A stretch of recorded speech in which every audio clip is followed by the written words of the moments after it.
ತುಂಬಾ ವೈರಲ್ ಆಗಿರೋಂಥ Korean facial ಆಗಿರ್ಬೋದು, ಹೈಡ್ರಾ ಫೇಶಿಯಲ್ ಅಥವಾ ನೀವು ಮನೇಲೇ ಯೂಸ್ ಮಾಡೋಂಥ ಬಂಡಲ್ಸ್ ಆಫ್ ಕಾಸ್ಮೆಟಿಕ್ ಬದಲಿಗೆ ನಮ್ಮ ಆಯುರ್ವೇದದಲ್ಲಿ, ಅದರಲ್ಲೂ ಸನಾತನ ಧರ್ಮದಲ್ಲಿ ಸಾಕಷ್ಟು ರೀತಿಯ skin care and hair care ಟೆಕ್ನಿಕ್ಸ್ಗಳನ್ನ ಇಲ್ಲುಸ್ಟ್ರೇಟ್ ಮಾಡಿದ್ದಾರೆ. ಅದನ್ನು ಇವತ್ತಿನ ಎಪಿಸೋಡಲ್ಲಿ ಡಿಕೋಡರ್ ಮಾಡೋಣ ಬನ್ನಿ. ನಮಸ್ತೆ, ನಾನು ದೀಪಾ ನಾಗೇಶ್, ನಿಮ್ಮೆಲ್ಲರ ಆಯುರ್ವೇದಿಕ್ ಬ್ಯೂಟಿ ಥೆರಪಿಸ್ಟ್. ಹೆಚ್ಚಾಗಿ ಸ್ಕಿನ್ ಕೊರಿಯನ್ ಸ್ಕಿನ್ ಅಂತ ಹೇಳ್ತೀವಿ, ಅಥವಾ ಗ್ಲಾಸ್ ಸ್ಕಿನ್ ಎಫೆಕ್ಟ್ ಬರುತ್ತೆ ಅನ್ನೋ ಕಾರಣಕ್ಕೋಸ್ಕರ ಎಕ್ಸ್ಪೆನ್ಸಿವ್ ಫೇಶಿಯಲ್ಸ್ಗಳನ್ನ ಟ್ರೈ ಮಾಡ್ತಾನೆ ಇರ್ತೀರಾ. ಬಂಡಲ್ಸ್ ಆಫ್ ಕೆಮಿಕಲ್ಸ್ಗಳನ್ನ ಹಾಕೋದ್ರಿಂದ ತಕ್ಷಣಕ್ಕೇನೋ ರಿಸಲ್ಟ್ ಸಿಕ್ಕಿರುತ್ತೆ, ಬಟ್ ಲೇಟರ್ ಆನ್ ಸ್ಕಿನ್ ತುಂಬಾ ಡ್ಯಾಮೇಜ್ ಆಗುವಂಥ ಚಾನ್ಸಸ್ ಕೂಡ ಹೆಚ್ಚಾಗಿರುತ್ತೆ. ಇನ್ನು ಕೆಲವರಿಗೆ ಸೆನ್ಸಿಟಿವ್ ಸ್ಕಿನ್ ಇರೋವಂಥವ್ರಿಗಂತೂ ಸ್ಕಿನ್ನಲ್ಲಿ ಸಾಕಷ್ಟು ರೆಡ್ನೆಸ್ ಆಗಿರ್ಬೋದು, ಅಲರ್ಜಿ ಕ್ರಿಯೇಟ್ ಆಗುವಂಥ ಚಾನ್ಸಸ್ ಕೂಡ ಹೆಚ್ಚಾಗಿರುತ್ತೆ. ಇದೆಲ್ಲದರ ಬದಲಿಗೆ ನಮ್ಮ ಇಂಡಿಯನ್ ಒರಿಜಿನಲ್ ಸ್ಕಿನ್ನೇ ತುಂಬ ಚೆನ್ನಾಗಿರುತ್ತೆ. ಯಾವುದೋ ಫಾರಿನರ್ನ ನಾವು ಫಾಲೋ ಮಾಡ್ತೀವಿ ಅಂತ ಹೇಳೋದಕ್ಕಿಂತ ನಮ್ಮ ಇಂಡಿಯನ್ ಕಲ್ಚರ್ನ ಬೆಳೆಸೋಣ ಬನ್ನಿ. ಈಸಿಯಾಗಿ ಅಭ್ಯಂಗಶಾಸ್ತ್ರದಲ್ಲಿ ನಾವು ಸ್ಕಿನ್ನನ್ನು ಹೇಗೆ ಮೇಂಟೈನ್ ಮಾಡ್ಬೋದು, ಹೇರ್ನ ಹೇಗೆ ಮೇಂಟೈನ್ ಮಾಡ್ಬೋದು ಅಂತ ಹೇಳ್ಕೊಟ್ಟಿದ್ದಾರೆ. ಎಲ್ಲದಕ್ಕಿಂತ ಸಿಂಪಲ್ ಟೆಕ್ನಿಕ್ನ ಹೇಳ್ಕೊಡ್ತೀನಿ. ಚಳಿಗಾಲದಲ್ಲಿ ಸ್ಕಿನ್ ತುಂಬ ಡ್ರೈ ಆಗಿದೆ ಅಂತ ಅಂದ್ಬಿಟ್ಟು ಕೋಜಿಕ್ ಆ್ಯಸಿಡ್, ಗ್ಲೈಕಾಲಿಕ್ ಆ್ಯಸಿಡ್, ನಯಾಸಿನಮೈಡ್ ಹೀಗೆ ಬಂಡಲ್ಸ್ ಆಫ್ ಪ್ರಾಡಕ್ಟ್ಗಳು ಇನ್ಫ್ಲೂಯೆನ್ಸರ್ ಹೇಳ್ತಾರೆ ಅಂತ ಅನ್ನೋದಕ್ಕೋಸ್ಕರ ನೀವು ಸ್ಕಿನ್ ಮೇಲೆ ಅಪ್ಲೈ ಮಾಡಿರ್ತೀರ. ಕೆಲವು ಪರಿಣಾಮನೇ ಬೀರಿರಲ್ಲ, ಇನ್ನು ಕೆಲವು ಅಡ್ಡ ಪರಿಣಾಮ ಬೀರ್ತಾ ಇರುತ್ತೆ. ಇದೆಲ್ಲದಕ್ಕಿಂತ ಬದಲಿಗೆ ಚಿಕ್ಕ ಮಕ್ಕಳಿಗೂ ಕೂಡ ಹಾಕೋಕ್ಕಾಗುವಂಥ ಸಾಕಷ್ಟು ತೈಲಗಳು ನಮ್ಮ ಆಯುರ್ವೇದದಲ್ಲಿ ಇಲ್ಲುಸ್ಟ್ರೇಟ್ ಆಗಿದೆ. ಒಂದೊಂದೇ ಹೇಳ್ತಾ ಬರ್ತೀನಿ. ನಿಮ್ಮ ಸ್ಕಿನ್ನಿಗೆ ಯಾವ್ದು ಸೂಟ್ ಆಗುತ್ತೋ ಖಂಡಿತವಾಗ್ಲೂ ನೀವು ಅದನ್ನು ಟ್ರೈ ಮಾಡ್ಬೋದು. ಎಲ್ಲದಕ್ಕಿಂತ ಹೆಚ್ಚಾಗಿ ಕ್ಷೀರಬಲ ತೈಲ ಅಂತ ಹೇಳ್ತೀವಿ. ಹಾಲಿನಿಂದ ತಯಾರಿಸಿರುವಂಥ ಈ ಕ್ಷೀರಬಲ ತೈಲನ ಮಕ್ಕಳಿಗೂ ಕೂಡ ಯೂಸ್ ಮಾಡ್ಬೋದು. ಚಳಿಗಾಲದಲ್ಲಿ ಯಾರ್ದೆಲ್ಲ ಸ್ಕಿನ್ ತುಂಬಾ ಡ್ರೈ ಆಗಿರುತ್ತೆ, ಡಲ್ ಆಗಿರುತ್ತೆ, ಅವರು ನಿಯಮಿತವಾಗಿ ಅಪ್ಲೈ ಮಾಡಿ ಒಂದು 1/4 ಗಂಟೆ ಬಿಟ್ಟು ಬೆಚ್ಚಗಿರೋ ನೀರಲ್ಲಿ ವಾಶ್ ಮಾಡ್ತಾ ಬನ್ನಿ. ಇದರಿಂದ ಡ್ರೈನೆಸ್ ಕೂಡ ಕಡಿಮೆ ಆಗುತ್ತೆ, ಫೇರ್ನೆಸ್ ಕೂಡ ಜಾಸ್ತಿ ಆಗ್ತಾ ಬರುತ್ತೆ. ಕೆಲವ್ರಿಗೆ ಅಲರ್ಜಿಕ್ ಸ್ಕಿನ್ ಇರುತ್ತೆ, ಸ್ಕಿನ್ನಲ್ಲಿ ಸಣ್ಣ ಸಣ್ಣ ರ್ಯಾಷಸ್ ಕೂಡ ಆಗಿರುತ್ತೆ. ಆ ಥರದವರು ಎಲಾದಿ ತೈಲ ಅಂತ ಸಿಗುತ್ತೆ. ಈ ಎಲಾದಿ ತೈಲನ ರೆಗ್ಯುಲರ್ ಆಗಿ ನೈಟ್ ಮಲ್ಕೊಳ್ಬೇಕಂದ್ರೆ ಅಪ್ಲೈ ಮಾಡ್ಕೊಂಡು ಮಲಗಿ ಬೆಳಿಗ್ಗೆ ಎದ್ದು ಬೆಚ್ಚಗಿರೋ ನೀರಲ್ಲಿ ವಾಶ್ ಮಾಡ್ತಾ ಬನ್ನಿ.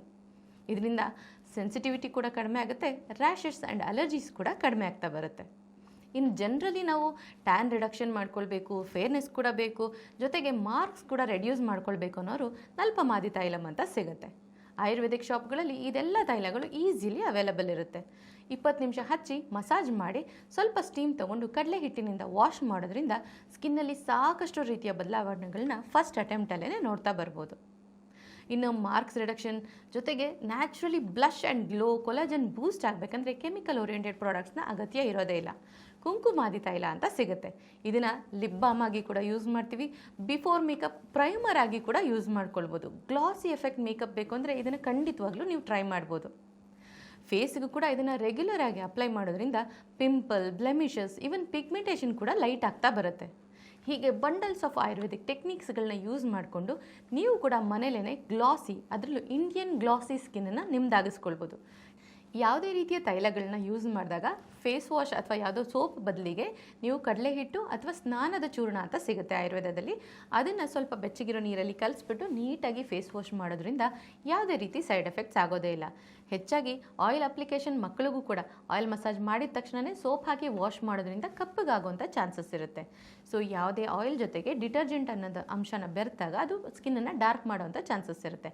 ಹಾಗಾಗಿ ನ್ಯಾಚುರಲ್ ಆಯಿಲ್ನ ಬಳಸ್ತಾ ಇದ್ದೀರಾ ಅಂತಂದರೆ ನ್ಯಾಚುರಲ್ ಆಗಿರೋಂಥ ಫೇಸ್ ವಾಶ್ ಅಥವಾ ಸ್ನಾನದ ಚೂರ್ಣಗಳನ್ನೇ ಬಳಸಿಬಿಟ್ಟು ಅದನ್ನು ವಾಶ್ ಮಾಡೋದ್ರಿಂದ ಸ್ಕಿನ್ ತುಂಬ ಪ್ರೊಟೆಕ್ಟಿವ್ ಆಗಿರುತ್ತೆ.